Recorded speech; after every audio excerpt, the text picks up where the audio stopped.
Well, I'm officially an old timer. I just thought of a cool old timer story I can tell.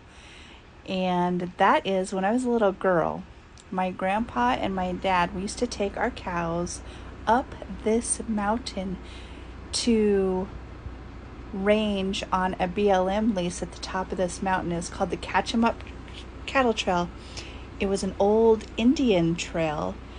And then the CCC guys back in the 1930s during the Depression, they, um, cleared it out so that cattlemen could take their cattle up to the top of this mountain to graze on Davis Mesa during the winter. And that's just what we did. And it was quite harrowing. I remember we would, on horseback, drive the cattle along Highway 90 from the ranch past the Bedrock store. And then we take the horses about a quarter way up, and the rest of the way it was so steep we had to walk it. And so I remember my dad telling us when we were little we could grab onto the cows' tails and they would pull us up the mountain because it was really steep. And I do have a couple photos, but imagine my surprise when I'm reading this book about Don Rivera and the Spanish explorers in 1776. They came down this Indian trail, and it was quite harrowing for them. Here's a photo of it.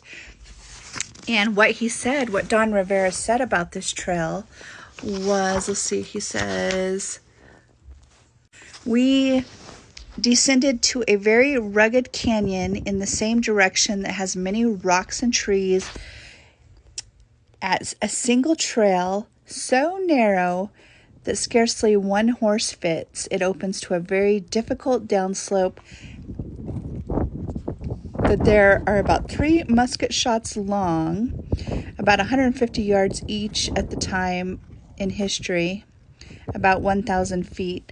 And we expected a lot of effort every step of the way, picking up loads that were tossed off, not so much because of the ruggedness, but because of the furious north wind that was blowing. It made the horses unable to walk, making them turn their heads to the opposite direction. Had it gone more than a half an hour, we would have froze. What a challenge this must have been for Rivera's men to have to stop and replace the pack mules' loads when they were trying to maintain their own footing on a very, very narrow and steep facing." And I can attest to that. I walked up that thing every year with the cows.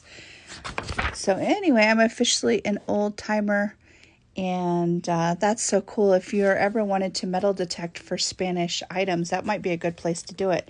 And you might find an old banana clip that I dropped in the 1990s.